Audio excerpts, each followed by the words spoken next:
Basically exam లో ఒక 8 marks question ఉందనుకోండి, ఆ క్వశ్చన్ ని రీచ్ అయ్యే విధానం 2 టైప్స్ ఉంటాయి. ఒకటి, ముందు రోజు నైట్ మొత్తం బట్టి ఉన్నది ఉన్నట్టుగా ప్రతి అక్షరాన్ని దింపడం. అండ్ రెండోది, ఆ క్వశ్చన్ కి రిలేటెడ్ గా ఒక్క లైన్ తెలిసినా దాన్ని 8 మార్క్స్ గా కన్వర్ట్ చేసి సొల్లు రాయడం. రెండు కేసుల్లోనూ మార్కులు పడతాయి. కానీ ఈ రోజు మనం మాట్లాడుకోబోయేవాడు ఒకవేళ స్టూడెంట్ అయి ఉంటే, చెప్తున్నా కదా, కరెక్షన్ చేసే లెక్చరర్ వాడు రాసిన పేపర్ ని తీసుకొని వాడి అడ్రస్ కనుక్కొని మరి వాడి ఇంటికి వెళ్లి గూబ మీద ఒకటి మింగి ఆ పేపర్ ని మడిచి వాడి కంట్రోల్ ఉదయం.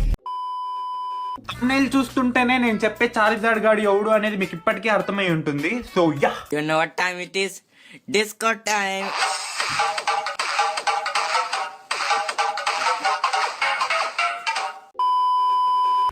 ది రాజా సాబ్ కా style rebel Saab a song the takes to back 2000s darling era 2000లో మన ప్రభాస్ ఎలా ఉన్నాడో అలా చూపిస్తాం అని చెప్తున్నారు.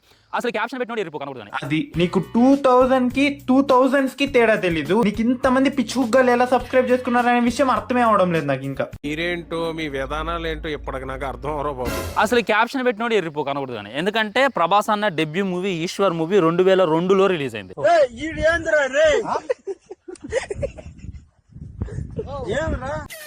డెబ్యూ మూవీ ఎప్పుడు అనేటటువంటి విషయం కూడా ఈ క్యాప్షన్ పెట్టినోడికి తెలియదా ఉంగాసరే అనేటటువంటి ఫీలింగ్ అయితే నాకు కలిగిందనమాట. మిస్టేక్ కావాలని నేనేమంటా, వీడియో రా వాడిని ఎన్ని రకాలుగా తిట్టాలో అన్ని రకాలుగా తిట్టేసావు. మళ్ళీ లాస్ట్ లో మిస్టేక్ కావాలని నేనేమంటా,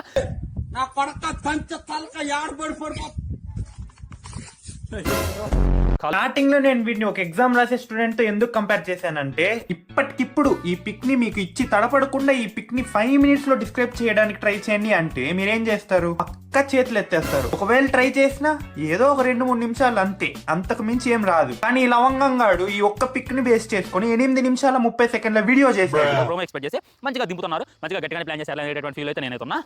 అది ప్రోమరాల బొంగరాల ఏమొచ్చిందో తెలుసా, ఎగ్జాక్ట్లీ ఈ విధమైనటువంటి షార్ట్ రిలీజ్ చేశారు. అక్కడే మండిపోయింది నాకైతే. నీకు మండితే మండిన చోట ఐస్ క్యూబ్స్ పెట్టుకో, అంతేకాని కథలు మింగద్దు.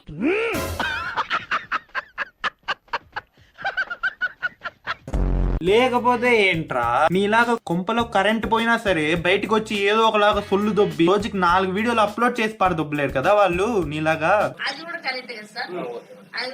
పెట్టేటటువంటి విధానం, ఆ నించునేటటువంటి విధానం చూస్తే నాకు అర్థమైంది ఏంటంటే ఖచ్చితంగా ఈసారి డాన్స్ కుమ్మే పోతుంది ప్రభాస్ అనేటటువంటి క్లారిటీ అర్థమవుతుంది. ఆ డాన్స్ కూడా వేరే లెవెల్ ఉంటుంది అనేటటువంటి. అరే ఇప్పుడు ఆయన నుంచునే విధానం బట్టి నీకు ఆయన డాన్స్ అద్దరు కొట్టేస్తాడు అనేది అర్థమైపోయింది అంటావు. అంటే ఇప్పుడు అదే పిక్ ప్లేస్ లో ఊరికే నార్మల్ స్టిల్ ఇచ్చుంటే ఆయనకు డాన్స్ రాదు అనేది వాడివా?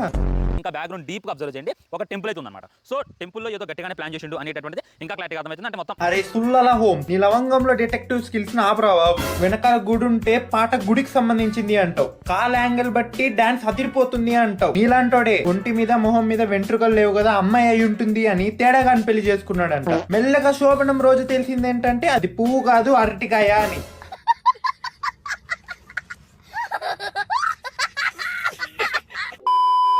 ఇప్పుడు మీమ్స్ వస్తాయి అనేటటువంటిది ఆయన ఫీల్ అవుతుండే, మనం భయపడుతున్నాం అనేటటువంటి ఫీలింగ్ అయితే నాకు కలుగుతుంది అనమాట. అలాంటి భయం పెట్టుకుంటే దండగా బస్తాను. ఎందుకంటే నువ్వు చాలా సినిమాలు చేస్తాను, వన్ ఓజీ సినిమా కంప్లీట్ చేసావు, ఒక ఎక్సలెంట్ విజయం ఇచ్చిన అలాలే దుసోలా ఉయిదేతా నా పేరు ఓ జస్ గంభీరా,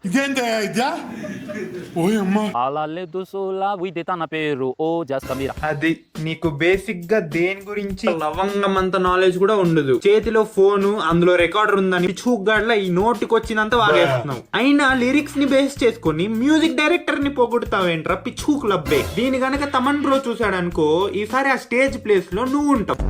ఈ పాటలో లిరిక్స్ క్లియర్ గా దుంకితే దేవరా అని ఉంది. దాన్ని మన సుల్లలో హోమ్స్ ఏమని అంటారంటే, దేవరాయ అంటే దేవరాయ ఎవరిది? ఎన్టీఆర్ అన్నది. దింగితే దేవరా అంటారు అనేటటువంటి తీసుకొచ్చింది ఎన్టీఆర్ గారు అభిమానుడు. ఎన్టీఆర్ అన్న సినిమా నుండి దాన్ని బాలయ్య బాబు గారి సినిమాలో పెట్టడం ఒక షాకింగ్ నాకైతే.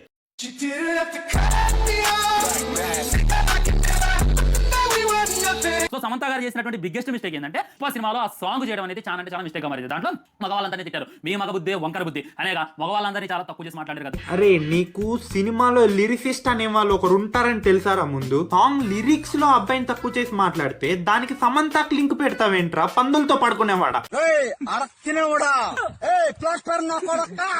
ఇద్దరు దగ్గర 1000 కోట్లు అంటే కనీసం 1 కోటి రూపాయలు పెట్టి పెళ్లి చేసుకోవాలి. అలాంటిది ఏం లేదు, సింపుల్ గా దండలు మార్చేసుకున్నారంట, రింగులు దొరుకున్నారంట. ఈ విధమైనటువంటి ఫోటో దిగిన తర్వాత సమంత గారి దగ్గర తప్పు లేకపోతే, సమంత గారి దగ్గర భయం లేకపోతే బహిరంగంగా మంచిగానే పెళ్లి చేసుకోవచ్చు. రే నీకు చిన్న మెదడు చితికిపోయింది ఏంట్రా?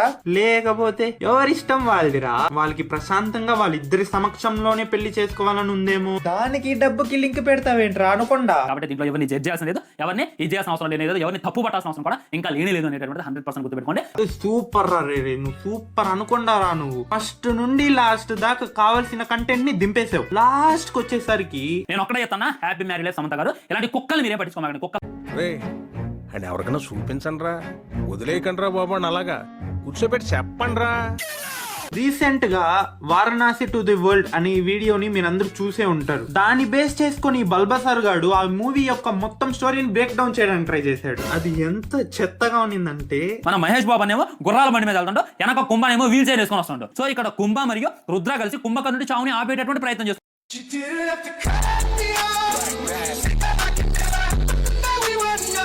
ఎందుకు చేస్తున్నారు? సో అప్పుడు కుంభకర్ణుడే మళ్ళీ కుంభలాగా విలన్ లాగా పుట్టిండు. ఈసారి బ్రెయిన్ పవర్ ఎక్కువతో పుట్టిండు. అరే మెదడుకి నోటికి కనెక్షన్ ఉన్న ఏ మనిషి ఇలా మాట్లాడరా రే? కిందున్న అరటికాయకి నోటికి కనెక్షన్ ఉన్నోడే ఇలా మాట్లాడతాడు. అసలు దేవుడు వీడిని సృష్టించేటప్పుడు మెదడు పెట్టాల్సిన చోట మందారం పువ్వు పెట్టినట్టున్నాడు. నోటికి వచ్చింది వాగేస్తాడు. ఎద్దబ్బా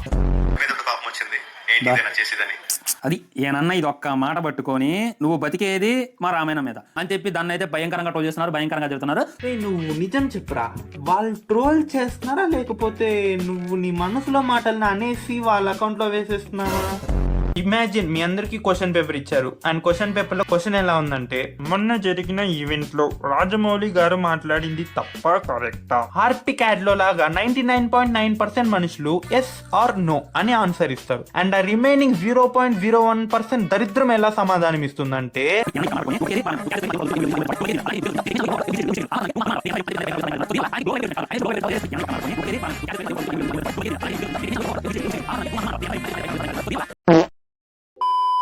so ya that's all for today guys. Video నచ్చినట్టయితే లైక్ చేయండి, ఎలా అనిపించిందో కమెంట్ చేయండి, ఛానల్ ని సబ్స్క్రైబ్ చేయడం మాత్రం మర్చిపోకండి దయచేసి. So meet you guys in the next video. అప్పటి వరకు థ్యాంక్ యూ, నమస్తే.